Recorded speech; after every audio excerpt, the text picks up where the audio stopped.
অন্ধকারাচ্ছন্ন রাত্রি যদি এসে থাকে, তাহলে আলোকিত প্রকাশ নিয়ে সূর্যও অবশ্যই আসে। রোগ যদি এসে থাকে, তাহলে তার ওষুধও অবশ্যই আসে। সমস্যা যদি আসে, তাহলে সেই সমস্যার সমাধানও নিজে থেকেই আমাদের কাছে চলেই আসে। এই সংসার, এই জীবনের শুধুমাত্র একটাই নিয়ম আছে, আর তা হলো এটাই: এই সংসার হলো একটা চক্রের মতো। এতে শাশ্বত বলে কিছু নেই, নিত্য বলে কিছু নেই। আর যা কিছুই রয়েছে সব বদলাতে চলেছে। যদি আপনার জীবনে দুঃখ থাকে, সমস্যা থাকে, যদি আপনি বিপদ দ্বারা আচ্ছন্ন, তাহলে মনে রাখবেন সবকিছু বদলে যেতে চলেছে। দুঃখের সময় কাঁদবেন না, মনকে আরো দুঃখী করে তুলবেন না, কারণ এখানে যা কিছুই এসেছে তা যাওয়ার জন্যই এসেছে। তাহলে এত চিন্তা কিসের? আনন্দ সহকারে জীবন যাপন করুন, আর আমার সাথে ভালোবেসে বলুন, রাধা রাধা। যদি কোনো সিংহ বানরের মতো গাছে চড়তে চেষ্টা করে, তাহলে কি হবে? একটা মাছ যদি মাটিতে হাঁটতে চেষ্টা করে, তাহলে কি হবে? তারা বিফলই হবে। কিন্তু এরকম কেন হয়? তার কারণ হলো প্রকৃতির রচনা কিছুটা এরকম। এখানে প্রত্যেকটি ব্যক্তিকে, প্রত্যেকটি প্রাণীকে আলাদা আলাদা গুণের অধিকারী করা হয়েছে, এবং সকলকে একটা সীমাও প্রদান করা হয়েছে। এবার এই যে বৃক্ষ, পশু, পাখি, এদের মধ্যে সেই ক্ষমতাই নেই যে এরা নিজেদের যাচাই করতে পারবে, নিজেদের সীমাগুলো বুঝতে পারবে, নিজেদের সদ্গুণগুলো চিনতে পারবে। এরা সেটা করতে পারবে না। কিন্তু মানুষ তো আলাদা। মানুষের কাছে সেই বিশেষ শক্তি আছে যে তারা পূর্ণরূপে নিজেদের যাচাই করতে পারবে, নিজেকে পূর্ণরূপে বুঝতে পারবে, নিজের দোষ, নিজের অপগুণ, নিজের সদ্গুণ, নিজেদের সীমাগুলো তারা বুঝতে পারবে। আর এটা অত্যন্ত গুরুত্বপূর্ণ। কথায় আছে যে যদি সাফল্য লাভ করতে হয়, তাহলে নিজেকে যাচাই করে নিতে হবে। তাই নিজেকে যাচাই করুন, নিজের সাথে পরিচিত হয়ে যান এবং জীবনে কর্ম করতে থাকুন। সাফল্যের শিখরে অবশ্যই পৌঁছে যাবেন। আর ওখানে যদি যান, তাহলে এই মন প্রসন্ন হয়ে অবশ্যই বলবে, রাধা রাধা। বনের মধ্যে যদি আপনি কোনো বিষাক্ত সাপ দেখেন, তাহলে কি করবেন?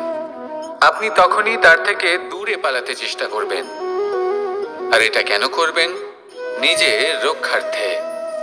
এই কথা আমি নয় মেনে নিলাম, কিন্তু নিজের জীবনে এটা করেন না কেন? আপনি যেখানেই যান, যে স্থানেই যান না কেন, প্রত্যেক সময়, প্রত্যেক মুহূর্তে এমন বিষাক্ত সাপ আপনি অবশ্যই খুঁজে পাবেন। আর সেই সাপ নয় যাদের আপনি বনে খুঁজে পাবেন। এরা হলো সেই সাপ যা আপনাকে পাপ করতে বাধ্য করবে। আপনার অন্তরের বাসনা, ক্রোধ, অহংকার, লোভ, ঈর্ষা, এদের বৃদ্ধি ঘটাবে। দেখুন, বনের এই সাপ আপনাকে একবার ছেড়ে দিতেও পারে, ছোবল নাও মারতে পারে, কিন্তু এই যে পাপরূপী সাপ আছে, তা অবশ্যই ছোবল মারবে। কর্ম যদি করেন, তাহলে অবশ্যই ফল পাবেন। সেই জন্য যখনই কোথাও যাবেন, যদি এমন কাউকে দেখেন, যদি এমন কিছু দেখেন যে আপনাকে পাপ করতে বাধ্য করছে, তাহলে সেই মুহূর্তে সেখান থেকে পালিয়ে যান। যেমন বনের সাপ দেখে আপনি পালাতে থাকেন। সৎকর্মের রক্ষা অত্যন্ত আবশ্যক। আসুন আর আমার সাথে ভালোবেসে বলুন, রাধা রাধা। মনুষ্য জীবনের সবথেকে বেশি গুরুত্বপূর্ণ বিষয় হলো মনের একাগ্রতা। এই সংসারের যে কটি মহান কার্য সম্পাদন হয়েছে, তা হলো মনের এই একাগ্রতার একমাত্র ফল। আপনি অবশ্যই দেখে থাকবেন, অনেক ছোট বড় নদী যা বয়ে চলে, তাদের সামনে একটা বাঁধ নির্মাণ করা হয় সেই সব নদীর জল সঞ্চয় করতে। বাঁধ হয়ে গেলে প্রয়োজন মতো বা মনের ইচ্ছে মতো তাকে ব্যবহার করা সম্ভব। এবার এটাই আমাদের মনের সাথেও সম্ভব। আমাদের মনের একাগ্রতা আজকের দিনে দাঁড়িয়ে বিভিন্ন ধরনের বিকার, ক্রীড়া এবং ভোগের মধ্যে ভাগ হয়ে গেছে। একে একত্রিত করতে হবে, একটা বাঁধ নির্মাণ করতে হবে, কর্মের বাঁধ। আপনাকে শুধু এটাই করতে হবে, যেটা উচিত কর্ম সেটাই করুন, যেটা অনুচিত কর্ম সেটা করা থেকে নিজেকে বিরত রাখুন। ব্যাস, এই কাজটাই আপনি করতে থাকুন, মনের মধ্যে একাগ্রতার বাঁধ নির্মাণ করুন। আর একবার যদি তা নির্মাণ হয়ে যায়, তাহলে যখন চাইবেন, যেখানে চাইবেন, যতটা চাইবেন, একাগ্রতা প্রয়োগ করতে পারবেন। আর একবার যদি আপনি এটা শিখে যান, তাহলে এই সংসারকে বদলে ফেলার মতো কাজ আপনি করতে পারবেন, সমাজকে শোধরাবার মতো কাজ করতে পারবেন। তাহলে এই মনকে একাগ্র করুন আর আমার সাথে ভালোবেসে বলুন, রাধা রাধা। আমরা সবাই ফল খাই, কিন্তু আমাদের সেই ফলই প্রিয় হয় যে পরিপক্ক হয়ে ওঠে, যেটা নম্র হয়, আর যে ফল অনেক বেশি মিষ্টি আর সুস্বাদু হয়ে থাকে, যাদের রঙে বাহার দেখা যায়। সেইভাবে জীবনে আমরা নানান মানুষের সাথে পরিচিত হই, কিন্তু সেই মানুষই আমাদের মন ছুঁয়ে যায় যারা বিনম্র স্বভাবের, যাদের বাণী খুব মধুর, যাদের অন্তরে আত্মবিশ্বাসের একটা তেজ, একটা রং দেখা যায়। এবার এমন ব্যক্তি আমরা কি করে হব? ঠিক সেইভাবেই যেমন একটা ফল রোদ, বর্ষা, শীত, বায়ু এই সকল সংকটময় পরিস্থিতির সম্মুখীন হয়ে পরিপক্ক হয়ে ওঠে, সেইভাবেই মানুষ সংকটময় পরিস্থিতির সম্মুখীন হয়ে পরিপক্ক হয়ে ওঠেন। যদি এই সংকটের সম্মুখীন হন, তাহলে অভিজ্ঞ হবেন, আর এই অভিজ্ঞতাই শিক্ষা দিয়ে যাবে। এই অভিজ্ঞতা আমাদের শিখিয়ে দেয় যে আমাদের বিনম্র থাকতে হবে। অহংকার করে কোনো লাভ নেই। মধুর বাণীর যে কি মূল্য তা আমরা শিখতে পারি। এই অভিজ্ঞতাই আমাদের বুঝিয়ে দেয় যে উচিত অনুচিত কোনটা, আমাদের দৃষ্টিভঙ্গি তৈরি করে, আর এই দৃষ্টিভঙ্গি দ্বারা আত্মবিশ্বাস জাগ্রত হয়। সেই জন্য জীবনে কখনো বিপদ থেকে দূরে পালাবেন না, সেগুলোর সম্মুখীন হন, অভিজ্ঞতা লাভ করুন, তার থেকে শিক্ষা লাভ করুন, এইভাবেই পরিপক্ক হবেন। আসুন আমার সাথে ভালোবেসে বলুন, রাধা রাধা। ধন সঞ্চয় করা সম্ভব, আর সেই জন্য ধন সব থেকে বেশি মূল্যবান সম্পত্তি নয়। এবার আপনি বলবেন, এ আমি কি বলছি? এই ধন খুব মূল্যবান, আমরা সকলে অর্জন করতে ব্যস্ত। সেটা এই কারণে, কারণ আপনারা জানেন না এই সংসারের সব থেকে বেশি মূল্যবান সম্পত্তি কি। এ হলো সেই সম্পত্তি যা কখনো সঞ্চয় করা সম্ভব নয়। আপনার কাছে যতই ধন থাকুক, তা দিয়ে আপনি স্বাস্থ্য লাভ করতে পারেন, বাড়ি কিনতে পারেন, আদি ইত্যাদি, কিন্তু আপনি যতই ধনী হন না কেন, ফেলে আসা দিনের একটা মুহূর্ত আপনি লাভ করতে পারবেন না। এই একটা মুহূর্ত, এই সময়, এটাই হলো সংসারের সব থেকে মূল্যবান সম্পত্তি। একবার চলে গেলে তা কখনোই ফিরে আসে না। আর এই মুহূর্ত যতই চলে যাক না কেন, আমরা স্মৃতির মাধ্যমে সেগুলি যাপন করতে পারি, তার আনন্দ উপভোগ করতে পারি। আর যার সাথে আমরা সময় অতিবাহিত করেছি, তার স্মৃতিতে আমরা চিরকাল জীবিত থাকতে পারি। সেই জন্য সময় সব থেকে মূল্যবান সম্পত্তি, তাকে এইভাবে নষ্ট করবেন না। প্রত্যেকটা মুহূর্ত উপভোগ করুন, আনন্দ করুন, আর ভালোবেসে বলুন, রাধা রাধা। কনক, কি সুন্দর একটা শব্দ। এর অনেকগুলো রূপ রয়েছে, অনেকগুলো অর্থও রয়েছে। প্রথম অর্থ হলো স্বর্ণ, অর্থাৎ সম্পত্তি। দ্বিতীয় অর্থ ধুতুরা, অর্থাৎ গাছের ছোট একটা বীজ, যা কিনা অত্যন্ত শক্তিশালী হয়। যদি বেশি মাত্রায় এর প্রয়োগ করা হয়, তাহলে এটা বিষময় হয়ে উঠতে পারে। এই হলো সেই ধুতুরা যার প্রয়োগ মহাদেবের পুজোতে করা হয়। এবার প্রশ্ন হলো এটাই যে এই স্বর্ণ এবং এই ধুতুরার মধ্যে মিল কি রয়েছে। মিল হলো এটাই যে এই দুটোই মানুষকে মত্ত করে তোলে। ধুতুরা মানুষকে তখন মত্ত করে যখন তাকে সেবন করা হয়, কিন্তু স্বর্ণ, ধন, সম্পত্তি, মানুষ এটা যতটাই অর্জন করে নেয় সেটাই যথেষ্ট। এই স্বর্ণ মানুষের ভাবনা চিন্তা করার ক্ষমতাকে বশ করে ফেলে। মানুষ সম্পত্তির লোভে মত্ত হয়ে ওঠে, কারণ যে যত চমৎকারী, যতটা অমূল্য হয়, তাকে সামলানো কিন্তু ততটাই কঠিন, তাই না? তাই মনে রাখবেন, ধন, স্বর্ণ, সম্পত্তি এগুলো ধুতুরার থেকেও অনেক বেশি বিষাক্ত হতে পারে। তাই এর ওপর আত্মসংযমের একটা কবচ পরিয়ে রাখবেন। এবং বিবেকের শক্তির সাথে এগুলো প্রয়োগ করুন, তবেই কল্যাণ হবে। আসুন আমার সাথে ভালোবেসে বলুন, রাধা রাধা। মানুষের জীবনে তিনটি গুণ অত্যন্ত প্রয়োজনীয়: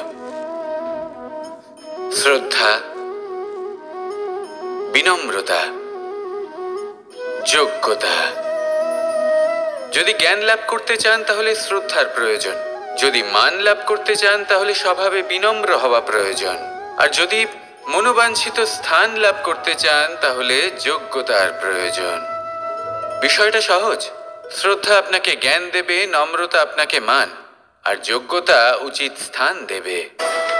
কিন্তু যদি আপনি এই তিনটি গুণ সম্মিলিত করেন তাহলে এমন কিছু লাভ করবেন যা এই সব কিছুর থেকে অনেক ঊর্ধ্বে। সম্মান। আর এ হলো সেই সম্মান যা প্রত্যেক মানুষের নিজের জীবনে লাভ করতে চেষ্টা করা উচিত, কারণ এই হলো সেই সম্মান যার কারণে আপনি চলে যাওয়ার পরেও এই সংসার আপনাকে ভালোবাসবে আর মনে রাখবে। আসুন আমার সাথে ভালোবেসে বলুন, রাধা রাধা। জীবনে গতি অত্যন্ত গুরুত্বপূর্ণ, মতিও হলো গুরুত্বপূর্ণ, এবং তার থেকেও বেশি গুরুত্বপূর্ণ হলো সঙ্গতি। একটা জলের ফোঁটা, তার মধ্যে গতি থাকে, প্রকৃতির মধ্যে তা লাভ করার ইচ্ছে নিহিত থাকে, কিন্তু এই যে সঙ্গতি তা নির্ধারিত করে যে এই জলের ফোঁটা ঝিনুকের মুখে পড়ে মুক্তোতে পরিণত হবে নাকি বিষাক্ত সাপের মুখে পড়ে বিষে পরিণত হবে। এবার দেখুন, এই জঞ্জাল স্বর্ণকারের দোকানের সামনেও থাকে এবং জঞ্জাল একজন ব্যবসাদারের দোকানেও থাকে, কিন্তু জঞ্জাল যা স্বর্ণকারের দোকানে থাকে তা ব্যবসাদারের দোকানের জঞ্জালের থেকে অনেক বেশি মূল্যবান, কারণ তার মধ্যে সোনার কণার সঙ্গতি থাকে। সেই জন্য জীবনে সঙ্গতির উপর বিশেষ গুরুত্ব দেবেন। যেমন সঙ্গতি তেমনই আপনি হবেন। আসুন আমার সাথে ভালোবেসে বলুন, রাধা রাধা। প্রত্যেক প্রাণী ভালোভাবে জীবন যাপন করতে চান, এটা তাদের স্বভাবে আছে এবং ভাবাটা অনুচিত নয়। কিন্তু একটা ভালো জীবনের গুরুত্বপূর্ণ অংশ কোনটা? বসবাসের স্থান। সেই স্থান যেখানে আমরা জীবন অতিবাহিত করি। এবার মানুষ ভাবতে পারেন যে একটা ভালো বাসস্থানের অর্থ কি? সেই স্থান যেখানে সহজে জল পাওয়া যায়, যেখানে শুদ্ধ বায়ু পাওয়া যায়, যেখানে আনাজ উৎপন্ন হয়। এটা জীবনযাপনের জন্য পর্যাপ্ত বটে, কিন্তু ভালো জীবনযাপনের জন্য আরও একটা কথা আপনাকে বুঝতে হবে। সাধু, জ্ঞানী, পণ্ডিত ব্যক্তি, এই সকল মহাপুরুষ, এনাদের যে বাসস্থান তা অত্যন্ত বিশেষ হয়। এখানে এক ধরনের বিশেষ ইতিবাচক শক্তি থাকে, এমন একটা স্থান যেখানে দেবতারাও বিচরণ করেন। জীবন আমরা সবাই যাপন করি, কিন্তু জীবনের উদ্দেশ্য শুধুমাত্র জীবন যাপন করা নয়। জীবনের উদ্দেশ্য হলো মুক্তি লাভ করা। আর এই সকল সাধু, জ্ঞানী, পণ্ডিত ব্যক্তি, এই সকল মহাপুরুষ আপনাকে মুক্তির পথে নিয়ে যেতে পারেন, কারণ এরা হলেন সেই মহাপুরুষ যারা নিজেদের অন্তরের বিকার, অহংকার, ক্রোধ, বিদ্বেষ এই সকল দোষগুলিকে ত্যাগ করেছেন, এদের ওপর বিজয় লাভ করেছেন। এমনই একজন ব্যক্তি আপনাকে মুক্তির পথে নিয়ে যেতে পারে। প্রয়োজন হলো শুধুই এনাদের চিনতে পারা, এদের কথা বুঝতে পারা এবং এদের দেখানো পথে চলা। যদি আপনি এটা করতে পারেন তাহলে এই মন প্রফুল্ল হয়ে বলবে, রাধা রাধা। আমি এখানে একা এই বনে বসে আছি, বাঁশি বাজাচ্ছি। কার জন্য? কে আছেন এখানে? কেউ নেই। আমার প্রজা, আমার রাজ্য, আমার পরিবার আমার থেকে অনেক দূরে আছেন। আমি এখানে একা এই বনে বসে এই আকাশের এই রঙের, গাছের এই সব ফলের, মাটির সুবাসের আনন্দ উপভোগ করছি। কেন? আমি হলাম দ্বারকাধীশ। এমন কি রাজকীয় বা ভৌতিক সুখ রয়েছে যা আমি ওখানে পেতে পারি না? সবকিছুই পেতে পারি, তাও এখানে বনে একা বসে আছি। কোন সুখ খুঁজে চলেছি? একা থাকার সুখ। আমরা প্রত্যেক দিন অনেক মানুষের সাথে, চিন্তাধারার সাথে, কর্মের সাথে, পরিস্থিতির সাথে, সুখ দুঃখের দ্বারা বেষ্টিত থাকি। জীবনের এই চক্রে আমরা জড়িয়ে পড়তে থাকি। যতই আমরা এই সমস্যার সমাধান করি, আমরা ততই এতে জড়িয়ে পড়ি। আমরা এতটাই জড়িয়ে পড়ি যে যখন আমরা আয়নায় নিজেদের দেখি, তখন আমরা নিজেদের চিনতেই পারি না। এমন মনে হয় যেন আমরা নিজেদের হারিয়ে ফেলেছি। সেই জন্য প্রত্যেক দিন আপনি কিছু সময় নিজের সাথে কাটান একান্তে। এটা অত্যন্ত আবশ্যক। নিজের অস্তিত্বের গভীরে গিয়ে দেখতে শিখুন, নিজেকে বুঝুন।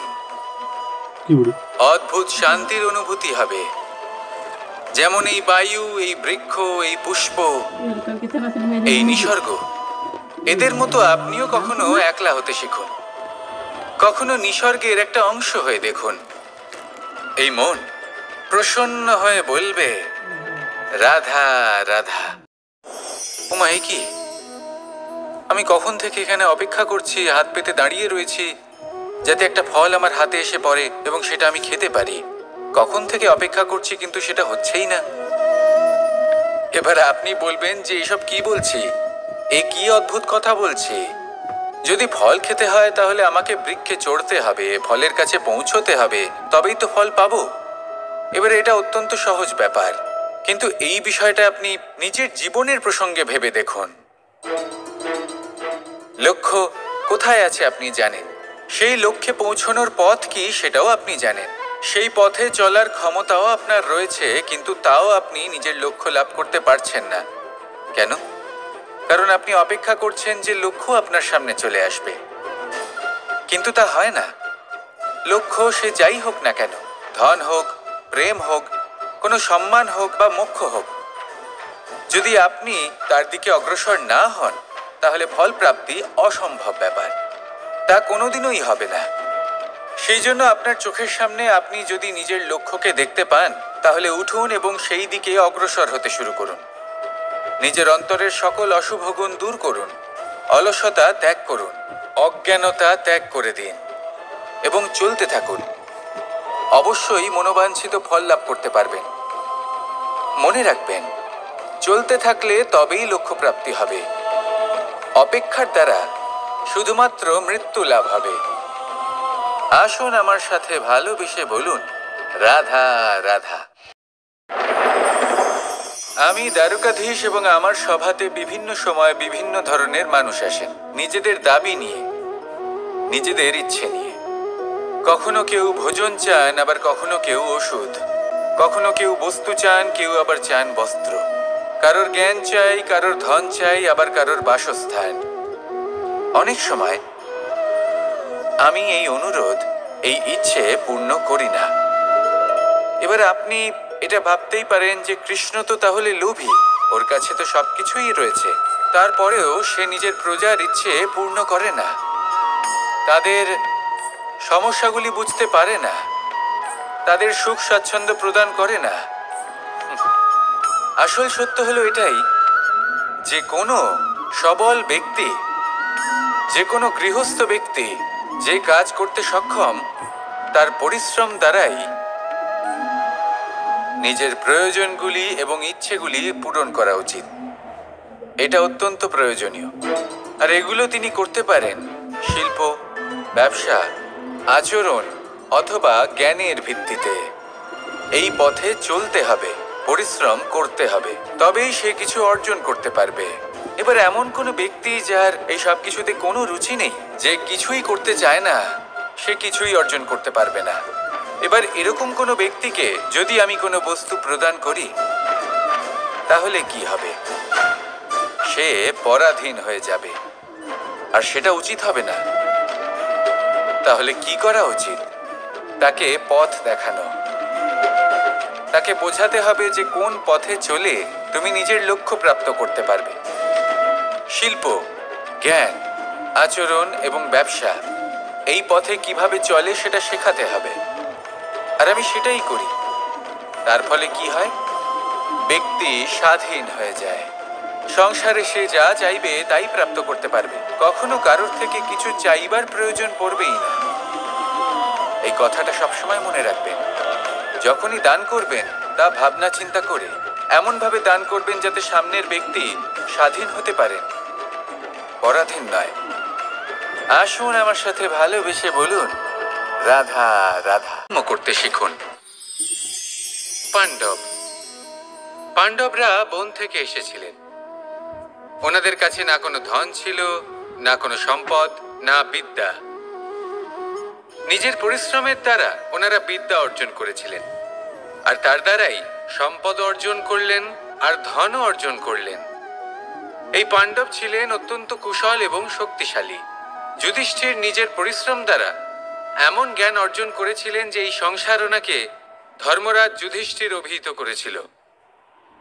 দেখতে গেলে পাণ্ডবদের কাছে সবকিছুই ছিল, কিন্তু যখন বিষয় এলো আরো ধন লাভ করার, তখন যুধিষ্ঠির, যিনি পাণ্ডবদের মধ্যে জ্যেষ্ঠ, তিনি সকল পাণ্ডবদের সাথে দ্যুতক্রীড়ায় অংশগ্রহণ করে ফেললেন। এর ফলে না শুধু ধনলক্ষ্মী, ধর্মলক্ষ্মী, বিবেক লক্ষ্মীকেও হারালেন, আর শুধু তাই নয়, নিজের গৃহলক্ষ্মী দ্রৌপদীকেও হারিয়ে ফেললেন। এর কারণ কি? ভুলে গেলেন খুব সহজ একটা কথা। এই সংসারে সম্মান এবং সাফল্য দুটোই পরিশ্রমের দ্বারা লাভ করতে হয়, কিন্তু দ্যুতক্রীড়ার এই খেলা আমাদের ভাগ্যের উপর নির্ভরশীল। এই সংসারে দুটি পথ রয়েছে। একটা পথ যেখানে কর্ম এবং পরিশ্রমের দ্বারা আপনি নিজের পথ নিজেই রচনা করতে পারবেন, আর দ্বিতীয় পথ হলো যেখানে এই ভাগ্য এক মুহূর্তে আপনাকে শিখরেও পৌঁছে দিতে পারে, আবার ধূলিসাৎ করে দিতে পারে। আপনি কোন পথ বাছবেন সেই চয়ন আপনারই। আসুন আর আমার সাথে ভালোবেসে বলুন, রাধা রাধা। কোনো এক সময়ের ঘটনা এটা। মা এবং বাবা হাটে গিয়েছিলেন, তখন আমি আর দাদা গিয়েছিলাম গরু চড়াতে। আমরা বাড়ি ফিরে এলাম, আর মা সেই সময় একটা কাজ করতেন। যখনই হাটে যেতেন দরজা তালা বন্ধ করে যেতেন। উনি খুব ভালো করে জানতেন যে যদি ওনার এই মাখন চোর সঠিক সময়ে পৌঁছে যায় তাহলে এক ফোঁটাও মাখন ওনার অবশিষ্ট থাকবে না। এবার ঘটনা কিছুটা এরকম হলো যে মা আর বাবা মাঝে মাঝে হাটে যেতেন, তাই মাঝে মাঝেই দরজা তালা বন্ধ করতে হতো। যখন মা আর বাবা ফিরে এলেন তখন বাবা ভুলে গিয়েছিলেন যে এই চাবির গোছা থেকে ঠিক কোন চাবিটা দরজার তালা খোলার জন্য উপযোগী। উনি চেষ্টা করতে শুরু করে দিলেন।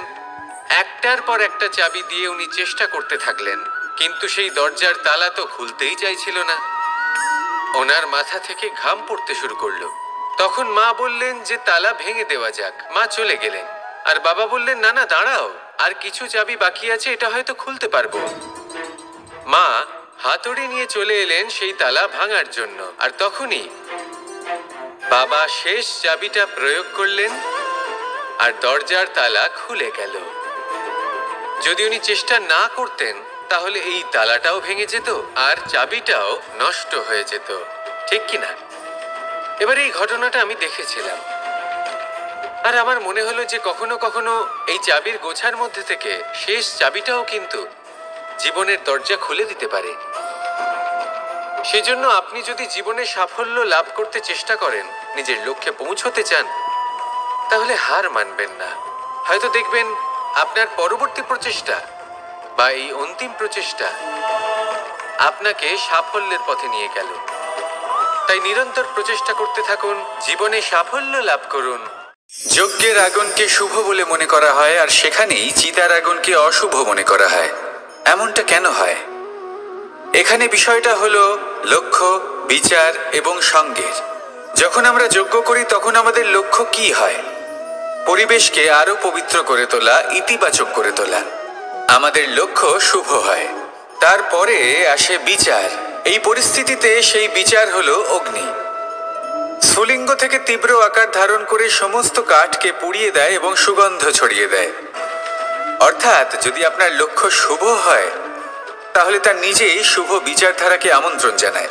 এই শুভ বিচার তখনই আসবে যখন আপনার সংকল্প শুভ হবে। অন্যদিকে হলো চিতার আগুন। এর লক্ষ্য কি?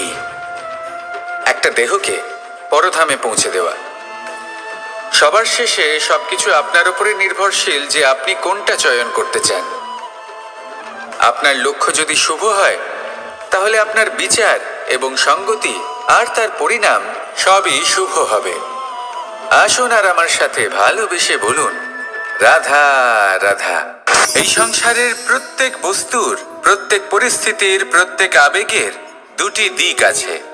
এর মধ্যে পার্থক্য করা সম্ভব শুধুমাত্র দৃষ্টিভঙ্গির দ্বারা। যদি কোনো ব্যক্তি পর্বত শিখরে দাঁড়িয়ে থাকেন তাহলে উনি এটাই দেখতে পাবেন যে এই জলের ধারা সমুদ্রের দিকে বয়ে চলেছে। আরেক ব্যক্তি যিনি সমুদ্রের কাছে দাঁড়িয়ে আছেন তার এটাই মনে হবে যে এই জলের ধারা সমুদ্রের দিকে আসছে। এখানে বিষয়টা হলো দৃষ্টিভঙ্গির, আর এটাই সময়ের সাথেও হয়ে থাকে। অনেক সময় মানুষ চিন্তিত হয়ে পড়েন, ত্রস্ত হয়ে পড়েন যে তার কাছে হয়তো খুব কম সময় আছে, তাতে তিনি অনেক কিছুই করতে পারবেন না, আর একটু সময় থাকলে খুব ভালো হতো। তিনি এইভাবেও ভাবতে পারেন যে অল্প হলেও সময় বাকি তো রয়েছে, অর্থাৎ যা অবশিষ্ট আছে তাকে সংরক্ষণও করা সম্ভব, তাতে জীবন যাপনও করা সম্ভব। আর এটা নির্ভর করছে আপনার উপর। তাই দৃষ্টিভঙ্গি ইতিবাচক রাখুন। জীবনে দুই ধরনের আবেগ রয়েছে যার কোনো মূল্য নেই। আমার কথার অর্থ এটা নয় যে এদের কোনো গুরুত্ব নেই, গুরুত্ব যথেষ্টই রয়েছে, শুধু এদের জন্য আপনাকে কোনো মূল্য দিতে হয় না। প্রথম আবেগ হলো আনন্দ, প্রসন্নতা। এটা আপনি যে কোনো জায়গায় খুঁজে পেতে পারেন যদি আপনি খুঁজে পেতে চান। আপনি কোনো পুষ্পের সৌন্দর্য দেখে প্রসন্ন হতে পারেন। বায়ুর কারণে যখন একটি বৃক্ষ শিহরিত হয় সেটা দেখে আপনি প্রসন্ন হতে পারেন। একটা ছোট্ট শিশুর কলরব শুনেও আপনি প্রসন্ন হতে পারেন। একটা ক্রন্দনরত বালককে হাসিয়ে আপনি প্রসন্ন হতে পারেন। সবকিছু আপনার উপর নির্ভরশীল। সেখানে আরেকটি আবেগ হলো দুশ্চিন্তা। মানুষ বড়ই দুশ্চিন্তা করতে থাকে। আজ আমি এই কাজ করেছি, সেই বিষয়ে চিন্তা। আজ আমি এই কাজ করতে পারিনি, সেই বিষয়ে চিন্তা। কাল আমাকে এই কাজ করতে হবে, সেই নিয়ে চিন্তা। আমি কি সেই কাজটা করতে পারবো, সেই বিষয়েও দুশ্চিন্তা। চিন্তা সর্বত্র রয়েছে, যার জন্য মূল্য দিতে হয় না। যত চান আপনি একত্রিত করতে পারেন। একটা গুরুত্বপূর্ণ কথা মনে রাখবেন, প্রসন্নতা জীবনের একটা নতুন সূত্রপাত। সেখানে দুশ্চিন্তা হলো জীবনের চিতার সমান। এবার এই দুটি আবেগ হলো মূল্যহীন, দুটোই আপনার সামনে আছে। কোনটা চয়ন করবেন আপনি, দুশ্চিন্তা নাকি প্রসন্নতা? সিদ্ধান্ত আপনারই। আসুন আর আমার সাথে ভালোবেসে বলুন, রাধা রাধা। ধন, সম্পত্তি, এগুলো আসলে কি? এগুলো শুধু সেই মূল্য যার দ্বারা আমরা কোনো কিছু অর্জন করতে পারি। এবার এই ধনের দ্বারা এই সংসারে অনেক কিছু লাভ করা সম্ভব, কিন্তু সেই সব কিছুই শুধুমাত্র ভৌতিক বস্তুই হবে, ভৌতিক সামগ্রী, ভৌতিক সুবিধা। অর্থাৎ আপনার কাছে যতই ধন থাকুক তা আপনাকে শান্তির ঘুম এনে দিতে পারবে না, আপনাকে জীবনের বাস্তব সুখের অনুভূতি লাভ করাতে পারবে না, কারণ এগুলো ভৌতিক ধন। এই ভৌতিক বস্তুই অর্জন করাতে সক্ষম। বাস্তবিক ধন কি? যদি এই প্রশ্ন আপনার মনে আসে তাহলে তার উত্তর আমি আপনাকে দেব একটা উদাহরণের মাধ্যমে। কখনো আপনি শুনে থাকবেন যে একজন পিতা আজীবন অনিষ্ট করেন, অনর্থ করেন, খারাপ কাজ করেন শুধু ধন অর্জনের জন্য। তিনি ভাবেন যে আমি ধন অর্জন করব আর নিজের সন্তানকে একটা উজ্জ্বল ভবিষ্যৎ প্রদান করব, একটা সুখ স্বাচ্ছন্দ্যময় জীবন দান করব। এবার সন্তান যখন জন্ম লাভ করে তখন সে ভাগ্যের জোরে সেই ধন ভোগ করে। যেরকম সে পায় সেরকমই তার ব্যবহার সে করে। কখনো আপনি এটাও দেখে থাকবেন যে সেই সন্তান সমস্ত ধন নষ্ট করে ফেলে, আর সেই পিতা যিনি সমস্ত ধন সঞ্চয় করেছেন, যিনি সেই ধনের প্রভু, আজ সেই ধনের প্রহরী হয়ে রয়েছেন। এবার এরকম কেন হয়? এরকম তখনই হয় যখন সেই পিতা বুঝতেই পারেন না যে তার জীবনের আসল ধন কি। সেই আসল ধন তার সন্তানকে সে দিতেই পারে না। যদি পিতা তার সন্তানকে কর্মের জ্ঞান দিতে পারেন, উচিত কোনটা অনুচিত কোনটা সেই শিক্ষা দিতে পারেন, সংস্কারের প্রকৃত শিক্ষা দিতে পারেন, তবে সেটা ধনের থেকে অনেক বেশি গুরুত্বপূর্ণ। এটাই হলো জীবনের বাস্তব ধন। আপনি সেই কথা তো অবশ্যই শুনে থাকবেন কুসন্তান হলে ধন সঞ্চয় করে কি হবে, সুসন্তান হলে ধন সঞ্চয় করে কি হবে? সন্তান যদি কুপুত্র হয় তাহলে সব নষ্ট করে ফেলবে, আর সন্তান যদি সুপুত্র হয় তাহলে ধন থাকুক না থাকুক সে নিজেই কর্মের পথে অগ্রসর হয়ে ধন অর্জন করবে আর নিজের জন্য এক উজ্জ্বল ভবিষ্যৎ গড়ে তুলবে। তাই সন্তানকে সম্পদ দেওয়ার আগে কর্মের জ্ঞান দান করুন, সুশিক্ষা দিন, কারণ এটাই হলো জীবনের প্রকৃত ধন। আসুন আর আমার সাথে ভালোবেসে বলুন, রাধা রাধা। একবার একটা শেয়াল বনে বিচরণ করছিল। ও একটা ছোট্ট শাবক দেখতে পেল। ও ভাবলো, আজ একেই আমি খাবার হিসেবে গ্রহণ করব। আশেপাশে দেখলো কেউ দেখছে না তো, কেউ ছিল না, আর সেই শাবকের ওপর আক্রমণ করলো, যা হলো একটা ঘোর অপরাধ। বনের নিয়ম অনুসারে আপনি কখনোই শাবকের ওপর আক্রমণ করতে পারেন না। তারপর এই খবরটা যখন রাজা সিংহ জানতে পারলেন, সভার আয়োজন করলেন। কিন্তু সেখানে শেয়াল বলল, আমি তো এরকম কিছু করিনি। কিন্তু যদি আপনি এরকম বলেন, কোনো প্রমাণ দিন, এর কোনো সাক্ষী আছে? তখন রাজা সিংহ পেঁচাকে ডেকে পাঠালেন, যে সেই মুহূর্তে বৃক্ষের শাখার ওপর বসেছিল। সে সব কিছু দেখেছিল। পেঁচা সব সত্যি কথা বলল, আর শেয়ালকে মৃত্যুদণ্ড দেয়া হলো। এবার এই কাহিনী আমি আপনাকে কেন শোনালাম? কারণ মানুষও কখনো কখনো এরকম কর্ম করেন যা শিয়াল করেছে। এটা ভাবেন কেউ দেখছে না, যখন আমি অনুচিত কর্ম করতেই পারি। কিন্তু না, আপনি যাই করুন না কেন, কেউ না কেউ অবশ্যই তা দেখছে। কোনো ব্যক্তি না হলেও কোনো প্রাণী, না হলে কোনো যক্ষ বা দেব বা প্রেত। যদি এনারা কেউ না দেখেন, তাহলে ধরিত্রী মাতা দেখেন, যেখানে দাঁড়িয়ে আপনি সেই কর্ম করছেন, তাই না? তাই একটা কথা সবসময় মনে রাখবেন, কে দেখছেন কে দেখছেন না সেই বিষয়ে ভাবা ছেড়ে দিন। এটা খুব সহজ কথা। আপনি যদি উচিত কর্ম করেন, উচিত ফল পাবেন। যদি অনুচিত কর্ম করেন, তাহলে আপনি অনুচিত ফল অবশ্যই পাবেন। সেই জন্য উচিত পথে চলতে থাকুন, উচিত কর্ম করতে থাকুন, আর আমার সাথে ভালোবেসে বলুন, রাধা রাধা। আমরা সবাই জীবনে নিজের জন্য সবচেয়ে ভালোটাই চাই, সবচেয়ে ভালো সুবিধা পেতে চাই, সবচেয়ে বেশি সম্মান পেতে চাই। কিন্তু সবার পক্ষে এইসব পাওয়া কি সম্ভব? হ্যাঁ, নিশ্চয়ই। শুধু একমাত্র বাধা সময়। আমাদের জীবনের কোনো স্থায়িত্ব নেই। তাই যদি সময়ের সদ্ব্যবহার করেন, তাহলে একটু সুবিধে হতে পারে। এবারে দেখুন, যাদের সবসময় স্বপ্ন দেখতে ভালো লাগে, তার জন্য রাত্রি কম পড়ে যায়। আর যারা স্বপ্ন পূরণ করতে চান, তাদের জন্য দিন কম পড়ে যায়। যারা সম্মান পেতে চান, তাদের জন্য সব সময় পরোপকার কম পড়ে যায়। আর যারা জ্ঞান অর্জন করতে চান, তাদের জন্য মনোসংযোগ। জীবনে যদি নিজের লক্ষ্যে পৌঁছতে চান, তবে সময়ের বিভাজন আপনাকে ঠিক করতেই হবে। মনে রাখবেন, রাধা রাধা। লোকে বলে জীবনে মেলামেশা করা অত্যন্ত আবশ্যক। এতে সম্পর্কের আধারও হয়, আবার ব্যবসাও চলে। কিন্তু সবচেয়ে বেশি গুরুত্বপূর্ণ হলো ব্যবহার। তাই এই বিষয়ে ভাবুন, আপনার জীবনে কে আপনার সাথে মেলামেশা করবে তা নিশ্চিত করে সময়। আপনি আপনার জীবনে কার সাথে মেলামেশা করবেন তা নিশ্চিত করবে আপনার হৃদয়। আপনি যাদের সাথে মিশছেন, তাদের হৃদয়ে আপনি কতক্ষণ থাকবেন তা নিশ্চিত করবে আপনার ব্যবহার। নিজের ব্যবহার ভালো রাখুন, সব ভালোই হবে। রাধা রাধা। এই ফুল দেখতে পাচ্ছেন আপনি? এটা সেই ফুল যার জীবন এই ডালে শুরু হয়েছিল। দর্শকদের চোখে প্রশংসা দেখল সে। মধুর লোভে মৌমাছিরা এলো, আর তারপর ডাল থেকে ভেঙে নিচে পড়ে গেল সে। কেন? নিয়তি এরকম কেন করলো? ভাবুন।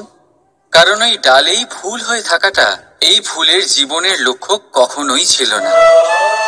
এবার এই ফুল হয় দেবতাদের সজ্জায় ব্যবহৃত হবে, নয় কোনো কন্যার গয়নায় গাঁথা হবে, আর নয় কারোর প্রেম প্রদর্শনের মাধ্যম হবে।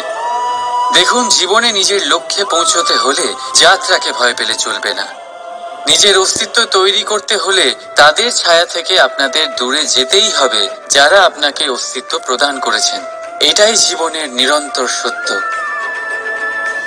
রাধা রাধা। আমাদের সকলের জীবনে কখনো না কখনো পাথর দ্বারা আঘাত লাগেই, আর এই সংসারও আমাদের ওপরে কখনো না কখনো পাথর বর্ষণ করে, কখনো আমাদের খারাপ ভেবে, আর কখনো আমাদের অসফল ভেবে, কখনো আমাদের বুদ্ধিহীন ভেবে। কারণ অনেক আছে, কিন্তু এই পাথর দ্বারা আমরা আঘাত পাবো কি পাবো না তা সম্পূর্ণ আমাদের হাতে। হয় আপনি এই পাথরের আঘাত পেয়ে চোখের জলে ডুবে থাকতে পারেন, আর নয়তো যদি আপনি চান তাহলে এই পাথর দিয়ে সেতু বানিয়ে সকল সমস্যার সাগর অতিক্রম করতে পারেন। সিদ্ধান্ত আপনার। এই পাথর হলো প্রতীক আমাদের নিন্দার, আমাদের আলোচনার। যে এই আলোচনা নাকারাত্মকভাবে দেখবে সে শুধুমাত্র কষ্টই পাবে, আর যে এই আলোচনাকে নিজের বিকাশের আধার বানাবে সেই সাফল্যের চূড়ায় পৌঁছবে। তাই মনে রাখবেন, আলোচনা আপনার শত্রু নয়, আপনার সবচেয়ে বড় মিত্র। রাধা রাধা। মিষ্টি জল সবার পছন্দ, কিন্তু নোনতা জল কেউ পছন্দ করে না। এইবার ভাবার বিষয় হলো মুক্ত, যা সমুদ্রের গহ্বরেই তৈরি হয়। নোনতা জলের মধ্যে থেকেই প্রতি মুহূর্তে অন্য প্রাণীদের থেকে বেঁচে নিজের অস্তিত্বকে বাজি রেখে ঝিনুক মুক্ত প্রদান করে থাকে। কখনো ভেবেছেন কেন? কারণ সংকটের সম্মুখীন না হয়ে, চরম পরিস্থিতির সাথে না জড়িয়ে আপনার কখনোই সুখ প্রাপ্তি হবে না। তাই নির্ভীক হয়ে সংকটের সম্মুখীন হন, আর আমার সাথে ভালোবেসে বলুন, রাধা রাধা। আমরা সকলেই সময়ের গুরুত্ব বুঝি। সময় আমাদের তৈরি করে, আর সময়ই আমাদের নষ্ট করে দেয়। কখনো ভালো সময় আসে, আর কখনো ভীষণ খারাপ সময় আসে। তবে আশ্চর্যের বিষয় এটাই যে সব জেনেও আমরা সময় নষ্ট করি। মনে রাখবেন, সময় শুধু বয়ে যায়, কখনো ফিরে আসে না। তাই ভালো সময় আসার অপেক্ষায় সময় নষ্ট করবেন না। যাই করবেন আজ, এক্ষুনি, এই মুহূর্তে শুরু করুন। তা সেটা কাউকে আনন্দ দেওয়াই হোক, বা নিজেকে বদলানোর চেষ্টা করা হোক, যাই হোক না কেন, বিলম্ব করবেন না। কারণ সময় শুধুমাত্র তাকেই সঙ্গ দেয় যে সর্বদা সময়কে সম্মান করে। রাধা রাধা। কোথায় আছে সবকিছুর সীমা থাকে, মুশকিলের, কষ্টের, সংকটের, অন্ধকারের। যার কোনো সীমা নেই তা হলো কেবলমাত্র কঠোর পরিশ্রমের। আপনি নিশ্চয়ই দেখেছেন, রাত্রি যতই অন্ধকারময় হোক, তারারা পরিশ্রম করে তার সাথে লড়তে থাকে, আর অবশেষে সকাল হয়েই যায়। ঝড়ে পাখিদের বাসা ছিন্ন বিচ্ছিন্ন হয়ে যায়, কিন্তু পাখিরা নিজের পরিশ্রম দ্বারা তা আবার বানিয়ে নেয়।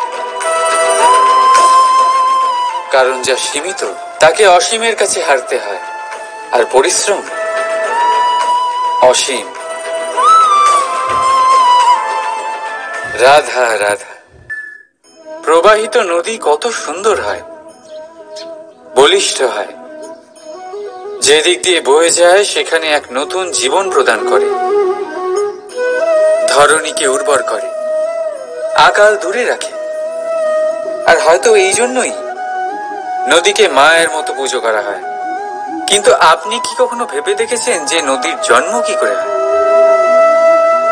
এ কি শুরু থেকেই এমন বিশাল আর খরস্রোতা হয়? না, বৃষ্টির ছোট ছোট ফোঁটা একসাথে সম্মিলিত হয়ে এক সূক্ষ্ম ধারা তৈরি করে, আর সেই ধারাগুলি পর্বতের বরফ কেটে তাদেরকে গলিয়ে জলপ্রপাত হয়ে ঝরে পড়ে পাথরের সাথে ধাক্কা খেয়ে তারপরেই সে নদী হয়ে ওঠে। ঠিক সেইভাবেই এত সহজে কেউ মহান হয়ে ওঠে না। ছোট ছোট চেষ্টা মিলে এক বিশাল ব্যক্তিত্ব তৈরি করে। তাই জীবনে সর্বদাই চেষ্টা করতে থাকুন। অস্তিত্ব নিজে থেকেই প্রকাশ পাবে। রাধা রাধা। কখনো কখনো আমরা নিজের মা বাবার ওপর কতটা রেগে যাই, মনে করি ওনাদের মন আমাদের দিকেই নেই। আমরা ভাবি ওনাদের কাছে আমাদের কোনো অস্তিত্বই নেই, আর তাই আমরা রেগে যাই। কিন্তু আপনি কি কখনো এমন অনুভব করেছেন যে আমাদের চোখ দিয়ে আমরা আমাদের নাক কখনো দেখতেই পাই না, কারণ তা চোখের ভীষণই কাছে থাকে, দুই চোখের মাঝখানে। কিন্তু যখন কেউ মুখে আঘাত করে, হাত সর্বপ্রথম নাককেই সুরক্ষিত করার চেষ্টা করে। মাতা পিতাও অনেকটা এরকমই হয়। আপনার ভালোর জন্য, আপনার সুরক্ষার জন্য তারা সবসময় তৈরি। তাই তাদের প্রেমকে কখনো সন্দেহ করবেন না। আবশ্যক নয় তাদের প্রেম আপনি সবসময় স্পষ্টভাবে দেখতে পাবেন, কারণ এই এক এমন প্রেম যা সর্বদাই আপনার সাথে ঢাল হয়ে আপনার রক্ষা করতে থাকবে। রাধা রাধা। বাবুল গাছ কত বিশাল আকার হয়, পিপুল গাছও বিশাল আকার হয়। কিন্তু আপনি কি কখনো ভেবে দেখেছেন যে কেন বাবুল গাছ কেটে তা ব্যবহার করা হয়, আর কেনই বা পিপুল গাছকে পুজো করা হয়? এই জন্যই, কারণ পিপুল গাছ তার নিচে বসে থাকা পথিককে ছায়া প্রদান করে, নিজের ডালে অসংখ্য পাখিদের আশ্রয় দিয়ে থাকে, কাউকে কাঁটা ফুটিয়ে দূরে সরায় না, বরং তাকে শীতল ছায়া দিয়ে তার ক্লান্তি দূর করে। এই সংসারে যদি আপনি সম্মান পেতে চান, তবে পিপুল গাছের মতোই হতে হবে। কিছু দিতে শিখুন, আনন্দ, সুখ, শীতলতা দান করতে শিখুন, আর কাঁটার মতন কাউকে কখনো কষ্ট দেবেন না। সম্মান স্বয়ং হেঁটে আপনার কাছে আসবে। আর মন প্রসন্ন হয়ে বলবে, রাধা রাধা।